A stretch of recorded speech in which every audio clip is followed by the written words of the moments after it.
छोटे रस्ते, अतिक्रमणाचा वेठा आणि बरेचदा चालायलाही जागा नाही, अशी नागपुरातील अनेक रस्त्यांची अवस्था आहे। अशातच वाहनांच्या पार्किंगसाठी जागा मिळणार कुठून? पण या सगळ्याकडे दुर्लक्ष करीत उपराजधानीत कारवाईचा बडगा उगारला जातोय।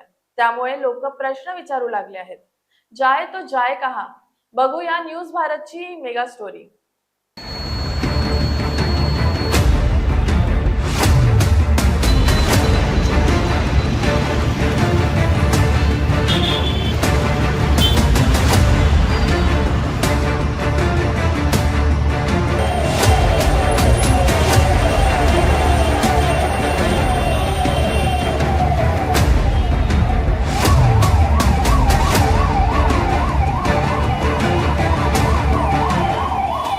नागपूर, वाढती लोकसंख्या आणि त्याहून वेगाने वाढणारी वाहन संख्या।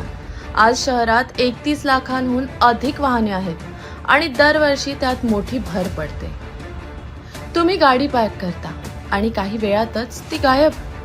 टोईंग व्हॅन येते आणि तुमची गाडी उचलून नेते। नो पार्किंगचा नियम, पण तो कितपत योग्य पद्धतीने लागू होतो? शहरातील मॉल्स आणि कॉम्प्लेक्सना पार्किंग बंधनकारक आहे। इमारतीचा नकाशा मंजूर करताना पार्किंगसाठी जागा दाखवली देखील जाते, पण अनेक ठिकाणी पार्किंगच्या जागेवर दुकाने उभी केली जातात। नागपूर महापालिका आणि नागपूर सुधार प्रन्यास यांचेही लक्ष नसते, कारण सगळे गणित ठरलेले असते आणि मग नागरिकांसाठी रस्ताच एकमेव पर्याय उरतो, रस्त्यावर वाहनाचे पार्किंग।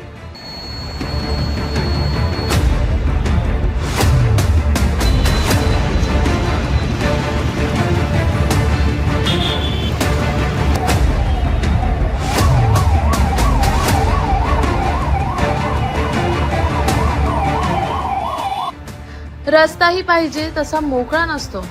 अतिक्रमण, रस्त्यांवर उभे स्टॉल्स याचा विळखा रस्त्याला असतो। मग पार्किंग करायचं तरी कुठे? नागपुरात मोठे मोठे उड्डाणपूल होत आहेत। उड्डाणपुलाखालील जागा पार्किंगसाठी वापरता आली असती, पण प्रशासनाने त्याकडे दुर्लक्ष का केले? या सगळ्यात फटका बसतो तो सामान्य नागरिकांना। जागा नाही, पर्याय नाही आणि दंड मात्र निश्चित। नियम सर्वांसाठी समान असतात, पण नागपूरमध्ये ते खरोखरच समान आहेत का? महापालिकेने पार्किंगसाठी लोकांना जागा द्यायला नको का? पार्किंगची जागा हडप करणाऱ्या बिल्डर, अधिकारी आणि नेत्यांवर कारवाई करायला नको का? हा प्रश्न मात्र अजूनही अनुत्तरितच आहे। लोक बघतात हा चेहरा असा, तेव्हा डलनेस दिसला तर ग्लो अँड लवली ह्याचे 10 mg विटामिन सिरम त्वचेच्या आतून नवीन सेल्स उभारते। चेहरा बनतो उजळ नव्यासारखा। Glow and lovely, glow up.